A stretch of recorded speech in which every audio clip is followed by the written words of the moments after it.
नमस्कार दोस्तों, स्वागत है आपका मेरे चैनल कॉमिक्स लाइफ में। शुरू करते हैं राज कॉमिक्स की एक और मज़ेदार कॉमिक्स, नकली राजा असली ठग। नकली राजा असली ठग, चित्रांकन बेदी, लेखक तरुण कुमार वाही, संपादन मनीष चंद्र गुप्त। अनूपनगर में एक राजा राज करता था। नाम था चतुरसेन। राजा कुछ सन की किस्म का था, पर उसका यह भी मानना था कि वह कभी किसी से न तो हारा है और न ही भविष्य में हार मानेगा। जिस दिन कोई व्यक्ति हमें पराजित कर देगा, हम उसे सारा राज्य सौंपकर हिमालय पर चले जाएंगे। राजा चतुरसेन की बीवी रानी यशोधरा विवाह के तीसरे ही दिन एक बीमारी में चल बसी थी और राजा ने पुनः विवाह न करने का भी निश्चय किया था। राजा चतुरसेन के संकल्प के विषय की चर्चा दूर दूर तो थी ही, अतः कुछ ठग भी अपनी किस्मत आजमाने महल में पहुंच जाते थे। वाह, क्या आलीशान महल है! अगर मैंने इस मूर्ख राजा को ठग कर हरा दिया तो यह सब कुछ मेरा हो सकता है। उसके बाद मुझे ठगी करने की क्या आवश्यकता है? किंतु यह सब इतना आसान नहीं था। योजना विफल होने पर राजा की सनक का शिकार भी होना पड़ जाता था। यह तो कोई बहुत बड़ा ठग लगता है महाराज। ठग हमारे दरबार में? चढ़ा दो फांसी पर। फांसी? उसी नगर में एक मशहूर ठग भी अपने दल बल के साथ नगर के पुराने खंडरों में डेरा डाले पड़ा था। साथियों, सुना है हमारे राजा चतुरसेन ने खजाने में दिन दोगुनी रात चौगुनी तरक्की हो रही है। क्या यह सच है रे टब्बर सिंह? जी हुजूर। और हमारा खजाना दिन ब दिन तेरी खोपड़ी के समान खाली होता जा रहा है। मूर्ख, इस खजाने को चंपत राम की तिजोरी की शोभा बढ़ानी चाहिए कि नहीं? जी हुजूर। अरे कमबख्त, तो मेरा मुंह क्या देख रहा है? तुरंत एक संदेश राजा चतुरसेन की नजर करो। हम शीघ्र ही महाराज से भेंट करेंगे, समझे? ठीक है सरदार, मैं आज ही यह संदेश महाराज को पहुंचा देता हूं। और फिर महाराज की जय हो। कोई युवक आपके लिए संदेश दे गया है। आपकी आज्ञा हो तो पढ़कर सुनाऊं? ओह ठीक है, पढ़ो। द्वारपाल ने संदेश पढ़ना आरंभ किया। महाराज की जय हो। महाराज को मशहूर ठग चंपत राम का प्रणाम। ठग? हम किसी ठग का प्रणाम स्वीकार नहीं करते। तुम आगे पढ़ो। महाराज, वह आगे लिखता है कि आपने मेरी चर्चा तो सुनी ही होगी। मेरा भी यह दावा है कि मैं किसी को भी ठगी बिना नहीं छोड़ता। अब मैं आपको ठगने के लिए महल में आ रहा हूँ। आने वाले किसी भी क्षण से आप ठगने और राजकाज मुझे सौंपने के लिए तैयार रहें। मशहूर ठग चंपत राम। यह सुनते ही राजा चतुरसेन की भ्रुकुटियां तन गई। क्या उस ठग की ये जुर्रत? चेतावनी देकर ठगने आ रहा है। हम भी उसकी वो गत बनाएंगे कि वह 7 जन्मों तक भी ठगी के नाम से तौबा करेगा। सैनिकों, आज्ञा कीजिए महाराज। महल के चप्पे चप्पे पर सैनिकों को तैनात कर दो। कोई परिंदा भी हमारी आज्ञा के बिना महल के भीतर पर न मार सके। राजा ने विशेष रूप से सेनापति दुलत्ती चंद को इस कार्य के लिए हिदायतें दी। सेनापति जी, वह ठग कहीं भी दिखाई पड़े तो उसे पकड़कर फौरन हमारे सामने पेश करो। जो आज्ञा महाराज। लेकिन गुस्ताखी माफ हो महाराज। बिना प्रमाण के हम उस पर हाथ कैसे डाल सकते हैं? राज प्रतिष्ठा का प्रश्न है महाराज। सबूत भी हमारे पास है सेनापति। यह देखो। इसमें उस ठग ने स्वयं कबूल किया है कि वह हमें ठगने आ रहा है। तुम स्वयं अपनी आंखों से देख लो। मगर महाराज, यह तो कोरा कागज है। इस पर तो कुछ भी नहीं लिखा है। क्या? यह कैसे हो सकता है? हमने अपनी आंखों से... अरे यह तो... उफ, तो सचमुच उफ। लगता है पत्र उसने जादुई स्याही से लिखा था। इस मशहूर ठग को पकड़ने के लिए हमें युक्ति से कार्य लेना होगा महाराज। यह ऐसे हाथ आने वाला नहीं। हमें भी यही लगता है। उफ, कमबख्त ने बिना हमसे भेंट किए ही एक शिकस्त दे भी डाली है हमें। उस घटना के कुछ ही दिनों बाद एक दिन, अलख निरंजन। प्रणाम महाराज। तभी उनमें से एक सन्यासी क्रोधित होता हुआ बोला, मूर्ख, समय बर्बाद मत कर। जा अपने राजा को हमारे आगमन की सूचना दे, अन्यथा श्री श्री श्री तीरथ सिंह जी महाराज तुझे भस्म कर डालेंगे। जी। यह थे ठग चंपत राम के साथी ठग टब्बर सिंह और तीरथ सिंह। जिस समय द्वारपाल ने राजा को सन्यासी बाबा का संदेश सुनाया, उस समय दरबार लगा हुआ था। ओह, सन्यासी बाबा पधारे हैं। उन्हें आदर पूर्वक तुरंत यहाँ ले आओ। जो आज्ञा। फिर प्रणाम महाराज, आइए आतिथ्य स्वीकार कीजिए। नहीं, हम कपटी और धोखेबाजों का आतिथ्य स्वीकार नहीं करते। यह सुनते ही एक मंत्री आश्चर्यपूर्वक बोला, यह आप क्या कह रहे हैं महात्मन? हमारे महाराज और धोखेबाज, कपटी? यह तुम लोगों के महाराज नहीं है, बल्कि महाराज के वेश में मशहूर ठग चंपतराम है। यह सुनते ही राजा क्रोध से गरज उठा, गुस्ताख, तेरी इतनी हिम्मत! इस बात का तुम्हारे पास क्या प्रमाण है कि ये हमारे राजा नहीं हैं? अगर हमारी बात का विश्वास नहीं आता तो वह देखो, वे रहे असली राजा चतुरसेन, यह ठग चंपतराम है। अरे महाराज, वहां भी एक ही शक्ल सूरत के दो राजा? आश्चर्य है, इनमें से असली कौन है? वही जो अभी दरबार में पधारे हैं। उफ, यह कैसी गुत्थी है, यह तो मेरी ही शक्ल सूरत का है। राज दरबार में प्रवेश करते ही नकली राजा असली ठग चंपतराम क्रोध से भरा तुरंत गरज उठा, गिरफ्तार कर लो इसे और डाल दो काल कोठरी में। यह मशहूर ठग चंपतराम है जो धोखे से तुम्हारा राजा बन बैठा है। तुम्हारे राजा हम हैं। क्या? लेकिन यह तमाशा देखकर सभी हतप्रभ हो उठे थे, अतः कोई भी सैनिक अपनी जगह से हिला तक नहीं। यह देखकर नकली राजा चंपतराम तुरंत पुनः गरज उठा, उफ, क्या हो गया है तुम सबको? अपने राजा को नहीं पहचानते? हम ही तुम्हारे राजा हैं।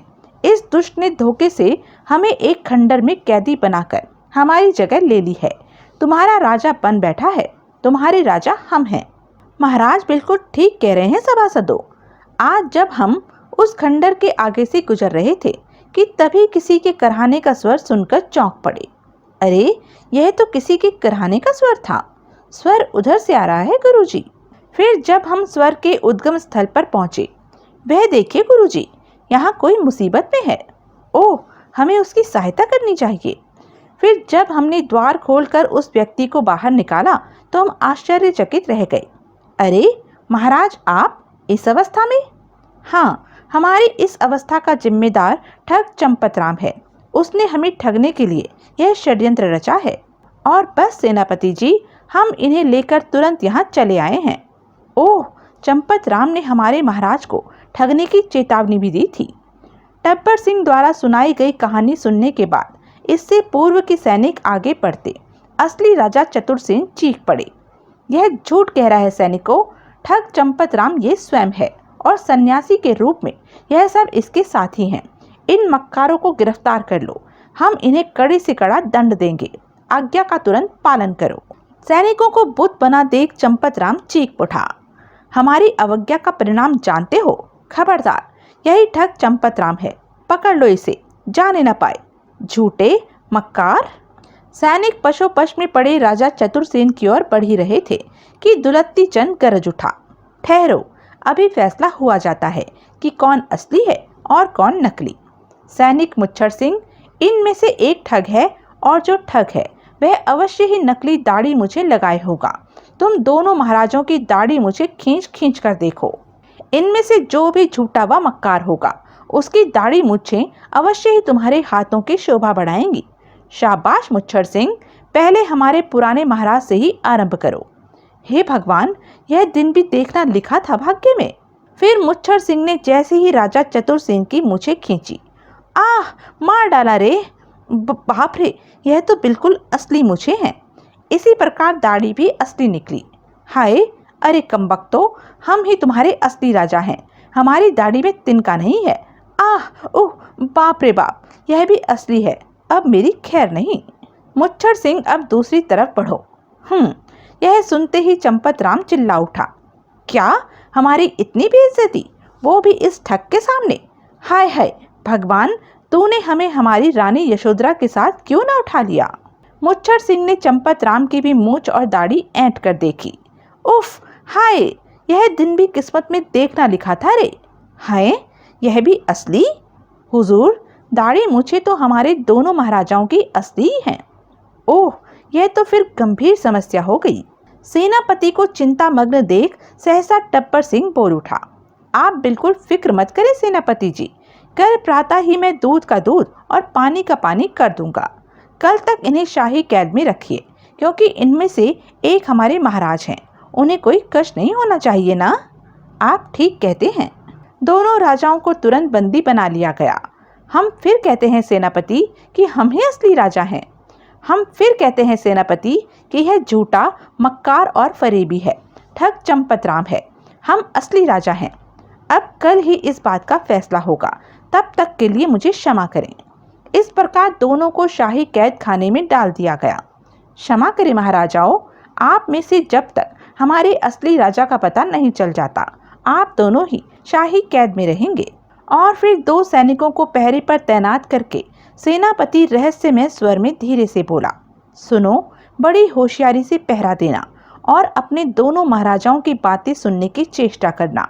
अगर कोई खतरे वाली बात हो तो तुरंत मुझे सूचित करना। जी, जो आज्ञा। उसी रात महल के एक कक्ष के भीतर। शाबाश रुस्तम, तुमने राजा चतुरसेन के विषय में बहुत सी जानकारियां हमें देकर हमारी बहुत मदद की है। यह रहा तुम्हारा इनाम, और हमारे सरदार के राजा बनते ही तुम्हारा महामंत्री का पद पक्का। धन्यवाद ठग जी, किंतु इसमें मैंने कुछ नहीं किया। यह तो मेरी माँ की करामात है, जिसने दाई माँ के रूप में हमारे राजा को बचपन से पाला था, जो कि अब इस दुनिया में नहीं है। वह भी मुझे महामंत्री के पद पर आसीन देखना चाहती थी। अगर मैं महामंत्री बन गया तो उसकी आत्मा को अवश्य शांति पहुंचेगी। उधर शाही कैद खाने में हम जानते हैं दुष्ट कि तू ही मशहूर ठग चंपतराम है। अपनी हकीकत हम पर स्वयं ही जाहिर कर दे मूर्ख, वरना तुझे फांसी के फंदे से कोई नहीं बचा सकेगा। जी तो चाहता है मक्कार आदमी कि हम तेरा गला इसी वक्त दबा दें, किंतु राजा के फर्ज व धर्म से मजबूर हैं।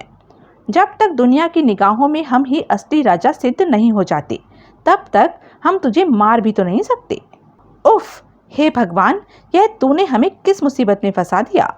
मुसीबत में तो हम फंसे हैं, दुष्ट ठग चंपतराम, लेकिन सांच को आँच नहीं, तेरी पोल कल प्रातः ही खुल जाएगी। हम ठग चंपतराम नहीं हैं। नहीं तो क्या राजा चतुरसेन हो? राजा हम हैं चतुरसेन, तुम ठग चंपतराम हो। नहीं नहीं नहीं नहीं, चंपतराम तुम हो मक्कार, तुम हो चंपतराम, हम राजा चतुरसेन हैं। नहीं, तुम चतुरसेन हो, हम चंपतराम हैं। यही तो हम भी कह रहे हैं कि हम ही राजा चतुरसेन हैं। आखिर सच तुम्हारी जुबान पर आ ही गया। सैनिकों, उफ! दूसरे ही क्षण असली राजा चतुरसेन क्रोध से भरे तलवार मयान से बाहर निकालकर चीख पड़े, दुष्ट पाजी, हम अभी तेरा किस्सा ही समाप्त किए देते हैं। क्या? फिर क्या था? चंपतराम ने भी तुरंत तलवार खींच ली और अच्छा खासा खूबसूरत कक्ष युद्ध का मैदान बनने के लिए तैयार हो गया। तो हम कौन सा तेरे किस्से का डंका बजने देंगे। आ जाओ मैदान में, अभी देख लेते हैं कितने पानी में हो। चंपतराम ने तुरंत पैतरा बदल कर वार कर दिया। आह! इस बार वार राजा चतुरसेन ने किया। हम तेरा बाजा बजा देंगे दुष्ट, पर राजा नहीं बनने देंगे। उफ! वार शक्तिशाली है। चंपतराम ने वार करने में फुर्ती दिखानी चाहिए, मगर ओह, बच गया, बाल बाल बचा। राजा चतुरसेन की फुर्ती भी देखने के काबिल थी। भीतर से आती भीषण युद्ध की आवाजें सुनकर दोनों पहरेदारों ने चौंक कर भीतर झांका। हे भगवान, यहाँ तो भयंकर मार काट मची हुई है। सेनापति जी को सूचित करना होगा। उस युद्ध के पश्चात सेनापति ने दोनों को अलग अलग कैद खानों में कैद कर दिया। खबरदार, जो अब की हंगामा मचाने की चेष्टा की तो खाल उतरवा लूंगा। क्या क्या कहा? तुम्हारी इतनी जरूरत सेनापति? हम तुम्हारी गर्दन धड़ से अलग करवा देंगे। न, मेरा मतलब था महाराज कि जब तक दूध का दूध पानी का पानी नहीं हो जाता, आपको ऐसी वैसी हरकतें बिल्कुल शोभा नहीं देती। राज प्रतिष्ठा का प्रश्न है मेरे महाराजाओं। फिर अगली सुबह दोनों कैदियों को राज दरबार में लाया गया और सन्यासी वेशधारी ठग टब्बर सिंह बोला, यह मेरे हाथ में जादुई लबादा है सेनापति जी, जो यह सिद्ध करेगा कि इन दोनों में से असली राजा कौन है। हम हैं। चुप, हम हैं राजा। इस जादुई लबादे को बारी बारी से मैं इन दोनों के ऊपर डालूंगा। उनमें से जो झूठा व मक्कार होगा वह तुरंत बकरा बन जाएगा। बकरा? क्यों, बकरा बनने के नाम से ही खटिया खड़ी हो गई। आप अपना कार्य आरंभ कीजिए सन्यासी बाबा। आप दोनों में से एक महाराज जाकर सिंहासन पर बैठ जाए। सर्वप्रथम चंपतराम दौड़कर राज सिंहासन पर जा बैठा। वाह, अगर योजना सफल हो गई तो यह राज सिंहासन शीघ्र ही हमारा हो जाएगा। सन्यासी के रूप में ठग टब्बर सिंह जादुई लबादा चंपत राम पर डालता हुआ बड़बड़ाया, अबला का तबला, झबले का बबला, गूंगा छू छा फू, चल बन जा बकरा। अरे यह तो सही सलामत है। हाँ, क्योंकि हम ही तुम्हारे राजा हैं मूर्खों। अब दूसरे महाराज को सिंहासन पर बैठने दो। राजा चतुर सिंह सिंहासन पर जा बैठे। हे प्रभु, मेरी लाज अब तेरे हाथों में है। टब्बर सिंह लबादा लेकर राजा चतुर सिंह के पास पहुंचा। हा हा हा, मैं पहले ही जानता था कि तू ही नकली राजा और असली ठग है। अब बकरा बनने के लिए तैयार हो जा। तो यह थी अब तक की कहानी। आगे की कहानी जानने के लिए बने रहें मेरे साथ। और हाँ, मेरे चैनल को लाइक, शेयर और सब्सक्राइब करना ना भूलें। और कमेंट करके ज़रूर बताएं कि यह वीडियो आपको कैसा लगा। धन्यवाद।